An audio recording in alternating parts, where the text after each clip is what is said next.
নমস্কার, ফুটবল ম্যানিয়ায় আপনাদের স্বাগত। আজকে আমাদের একেবারেই নজর থাকবে লাল হলুদ শিবিরের দিকে, মানে আপনাদের চির পরিচিত ইস্ট বেঙ্গলের দিকে। ইস্ট বেঙ্গল থেকে কিছুদিন আগেই খবর এসেছিল যে বেশ কিছু খেলোয়াড় কিন্তু ইনজিওর্ড। তারা জানান যে সায়ন ভট্টাচার্য, মোহাম্মদ রহমান রোসালের মতন খেলোয়াড়দের ছাড়া কিন্তু একটি ম্যাচে নামতে হয়েছিল এই ইস্ট বেঙ্গল খেলোয়াড়দের ফুটবল লিগে। যদিও তারা জয়লাভ করেছিল 2-0 গোলে এবং তাদের যে পজিশন এই মুহূর্তে ক্যালকাটা লিগে, তারা কিন্তু সেরা 3-এর মধ্যে রয়েছে এই মুহূর্তে ইস্ট বেঙ্গল ক্লাব। কিন্তু ডুরান্টের আগে এই ধরনের সিএফএল থেকে খেলোয়াড় কিন্তু নেওয়া হয় ডুরান্টে। ঠিক সেই কারণেই বেশ চিন্তিত খেলোয়াড় এবং কোচেরা ছিল।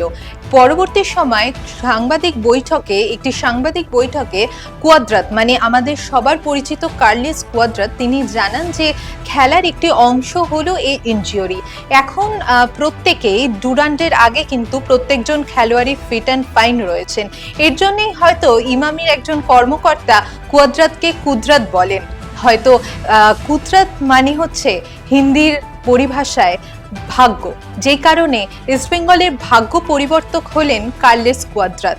ঠিক সেই কারণেই কিন্তু তিনি বেশ আত্মবিশ্বাসী ইস্ট বেঙ্গলের প্রত্যেকজন খেলোয়াড়কে। আর একদিন সাংবাদিক বৈঠকে তার এই যে আশাবাদী, তিনি কতটা আশাবাদী এটা কিন্তু বেশ পরিষ্কার হলো তার প্রত্যেকটি ইন্ডিভিজুয়াল বক্তব্যে। আর সেই কারণেই কার্লোস কুয়াদ্রাতকে ইস্ট বেঙ্গলের কুদরাত পরিবর্তক সেটা কিন্তু আমরা বলতেই পারি।